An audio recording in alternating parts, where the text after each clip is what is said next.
اللہ تعالیٰ فرماتا ہے فیہا تحیونا و فیہا تموتون و منہا تخرجون، ٹھیک، کہ اسی زمین میں تم زندہ رہو گے، اسی میں مرو گے، ٹھیک، اور اسی زمین سے تمہیں دوبارہ زندہ کر کے نکالا جائے گا۔ حضرت مسیح موعود علیہ الصلوۃ والسلام فرماتے ہیں کہ کوئی روح بغیر جسم کے نہیں رہ سکتی، ٹھیک، کوئی روح بغیر جسم کے نہیں رہ سکتی۔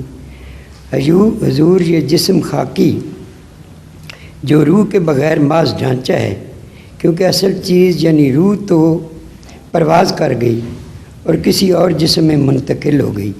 اب سوال یہ ہے کسی کہ جسم میں نہیں منتقل ہوئی، وہی روح جسم بن جاتی ہے، اس کے اندر سے ایک روح اور ایوالو کرتی ہے، جو روح الگ ہوتی ہے اس کے اندر سے خدا تعالیٰ ایک روح پیدا کرتا ہے، اس کو جسم بنا دیتا ہے۔ یہ کمپیریٹیو ٹرمز ہیں، ریلیٹیو ٹرمز ہیں، اور عملاً ان کو سمجھنے کے لیے ریلیٹیوٹی کو سمجھنا بھی ضروری ہے۔ یہ یاد رکھیں کہ مرنے کے بعد روح کی جو بھی شکل ہے آپ اس کا تصور نہیں کر سکتے، مگر حضرت مسیح موعود علیہ السلام کی یہ بات بالکل درست ہے 100% کہ روح کے اندر سے ایک اور روح پیدا ہو جاتی ہے، اور یہ روح مقابلتاً اتنی کثیف ہوتی ہے کہ وہ اس کو جسم کہہ سکتے ہیں ہم۔ ایک اسی میں اصل سوال رہ گیا ہے، وہ عالم برزخ میں ایک جسم بمہ روح کے موجود ہے، دوسری طرف زمین میں ایک محض ڈھانچہ ہے، تو قرآن فرماتا ہے کہ زمین میں سے نکلے گے، نکالے جائیں گے، تو عالم برزخ الگ زمین ہے۔ قرآن کہا تھا؟ اچھا میں فرعون سمجھ رہا تھا، قرآن کریم بڑا احترام کر رہے ہیں فرعون کا۔ عالم برزخ کوئی الگ زمین ہے، کیونکہ فیہا تحیون و فیہا تموتون و منہا تخرجون، تو وہاں سے کیسے آئے گی روح نیچے، پھر اٹھائی جائے گی، اور کچھ مر گئے، کچھ سڑ گئے۔ آپ قرآن کریم کوئی اپنی تشریح بند کر دیا کریں مہربانی کر کے، اور پوچھا کریں علماء سے اس کا مطلب۔